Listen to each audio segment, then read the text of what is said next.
Anant Ambani Radhika merchant വിവാഹത്തിന്റെ ആഘോഷങ്ങൾ June 29-ന് ആരംഭിക്കും.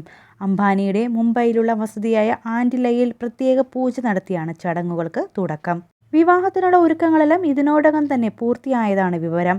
പ്രശസ്ത ഫാഷൻ സ്റ്റൈലിസ്റ്റുകളായ റിയ കപൂറും ശലീന നഥാനിയുമാണ് വധൂവരന്മാരുടെ വിവാഹ ലുക്ക് ഒരുക്കുന്നത്.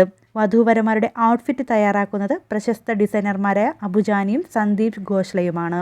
ജൂലൈ 12-ന് മുംബൈ ജിയോ കൺവെൻഷൻ സെന്ററിലാണ് വിവാഹം. ജൂലൈ 12-ന് നടക്കുന്ന ചടങ്ങ് ശുഭവിവാഹ് എന്നും 13 ശുഭ ആശീർവാദ് എന്നും 14-ന് നടക്കുന്ന ചടങ്ങ് മംഗൾ ഉത്സവ് എന്നുമാണ് അറിയപ്പെടുന്നത്. ഈ വർഷം ആദ്യം ഗുജറാത്തിലെ ജാംനഗറിൽ അനന്ത് രാധിക വിവാഹത്തിന്റെ 1ാം ഘട്ട പ്രീ വെഡിംഗ് ആഘോഷങ്ങൾ നടന്നിരുന്നു. മാർച്ച് 29 മുതൽ ജൂൺ 1 വരെ ഇറ്റലിയിൽ നിന്ന് ആരംഭിച്ച് ഫ്രാൻസിൽ അവസാനിച്ച ആഡംബര കപ്പലിലായിരുന്നു 2ാം ഘട്ട പ്രീ വെഡിംഗ് ആഘോഷങ്ങൾ നടന്നത്. ലോകത്തിലെ തന്നെ ഹൈ പ്രൊഫൈൽ വിവാഹങ്ങളിലൊന്നാണ് അനന്ത് രാധിക വിവാഹം. വിവിധ മേഖലകളിൽ നിന്നുള്ള പ്രമുഖർ വിവാഹത്തിൽ പങ്കെടുക്കും.